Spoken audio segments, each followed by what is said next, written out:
In that statement, I won't read it in its entirety, former President Trump begins by calling you a rhino, Republican in name only.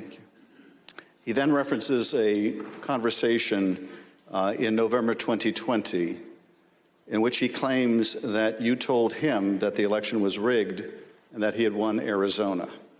To quote the former president, during the conversation, he told me the election was rigged and that I won Arizona, unquote.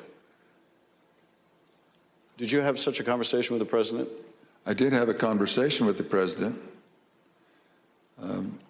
That certainly isn't it, but there were parts of it that are true, but there are parts that are not, sir.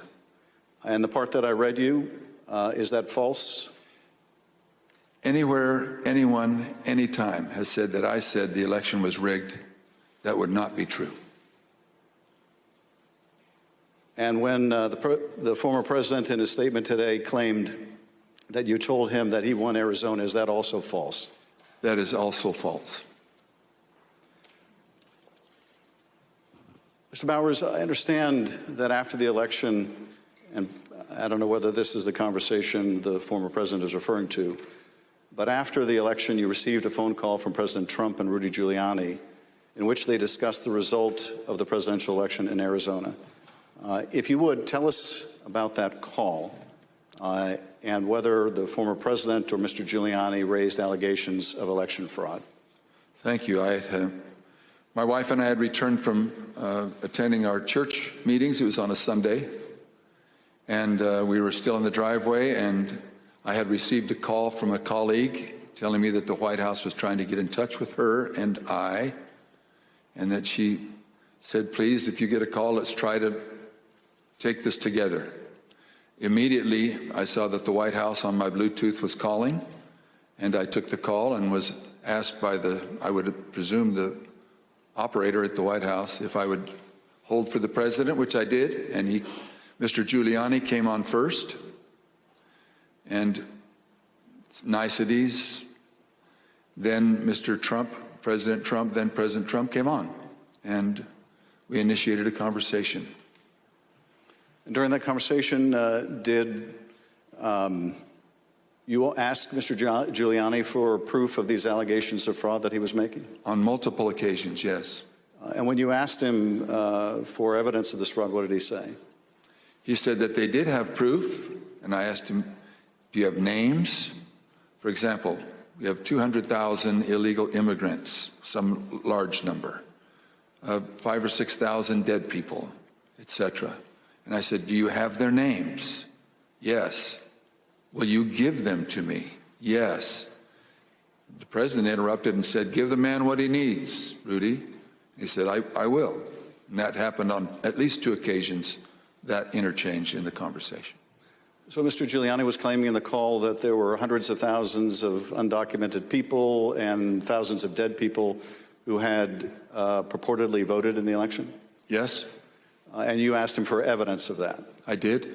And did you ever receive from him that evidence either during the call, after the call, or to this day? Never.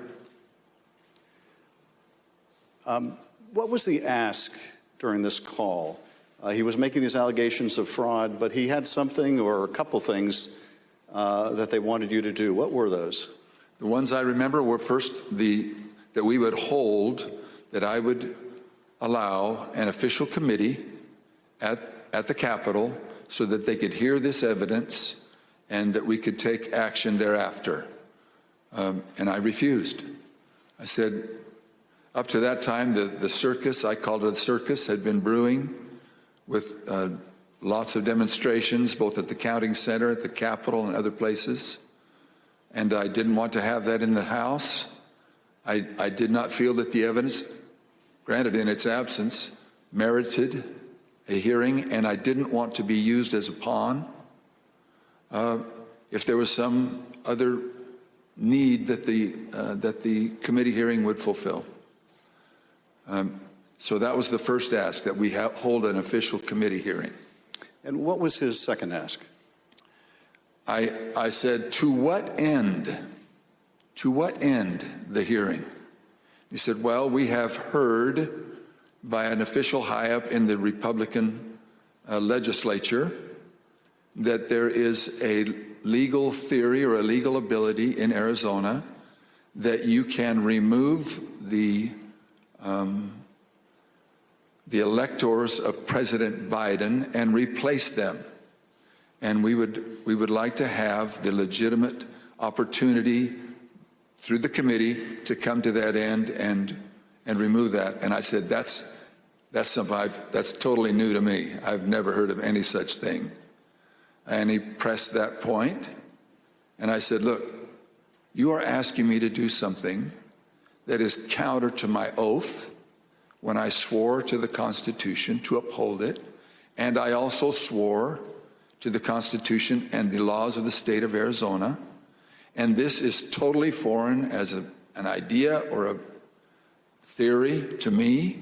And I would never do anything of such magnitude without deep consultation with qualified attorneys. And I said, I've got some good attorneys, and I'm going to give you their names. But you are asking me to do something against my oath, and I will not break my oath. And I think that was up to that point. During the conversation, and you heard, I think, when we played a snippet of Mr. Giuliani calling other state legislators and saying that he was calling us essentially a fellow Republican, did he make a similar appeal to you or bring up the fact that you shared a similar party? Whether it was in that call or in a later meeting, he did bring that up more than once.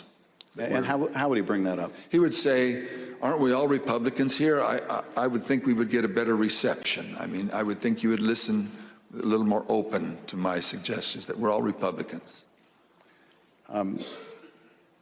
And this evidence that you asked him for that would justify this extraordinary step, I think you said they never produced. Why did you feel, either in the absence of that evidence or with it, what they were asking you to do would violate your oath to the Constitution? First of all, when the people, and in Arizona, I believe some 40 plus years earlier, the legislature had established the manner of electing our officials, or the electors for the presidential race. Once it was given to the people, as in Bush v. Gore, illustrated by the Supreme Court, it becomes a fundamental right of the people. So as far as I was concerned, for someone to ask me in the, I would call it a paucity, there was no evidence being presented of any strength. Evidence can be hearsay evidence, it's still evidence, but it's still hearsay. But strong judicial quality evidence, anything that would say to me, you have a doubt, deny your oath. I will not do that. And on more than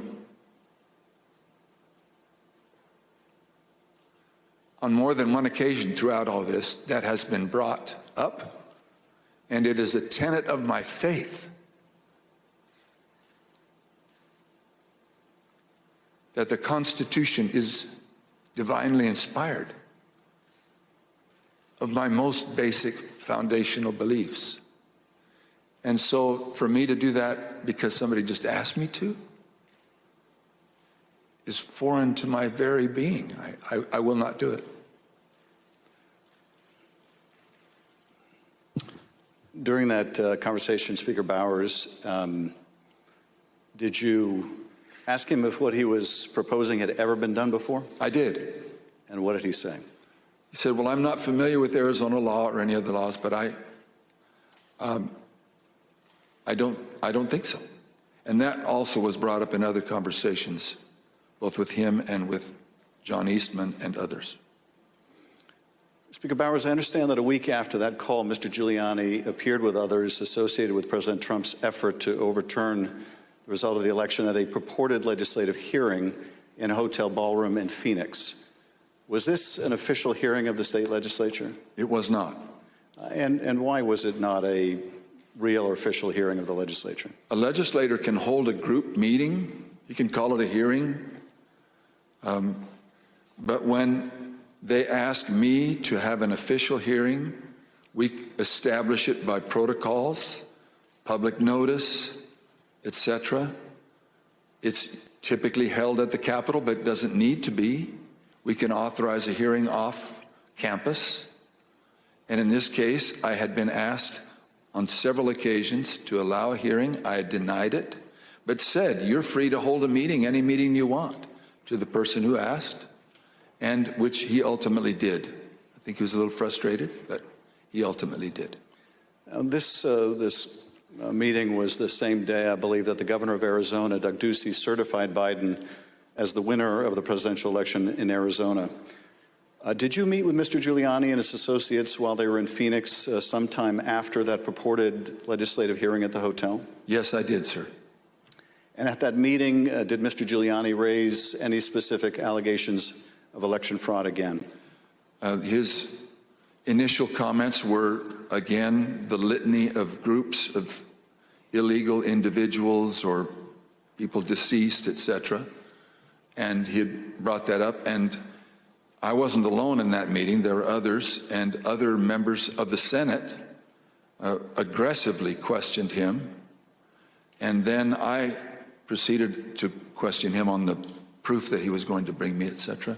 But he did bring those up, yes. And these other legislators were also Republican members of the Senate? They were, yes, sir. And did they also press him for proof of these allegations? They pressed him very strongly. Two of them especially, very strongly. And at some point, did Mr. Giuliani ask one of the other attorneys on his team to help him out with the evidence? He did. He asked Jenna Ellis, who was sitting to his right. One thing was that it was more to the point of, was there sufficient evidence or action that we could justify the recalling of the electors? But at that part of the conversation, I know he referred to someone else. But he did ask, do we have the proof, to Jenna, Miss Ellis? And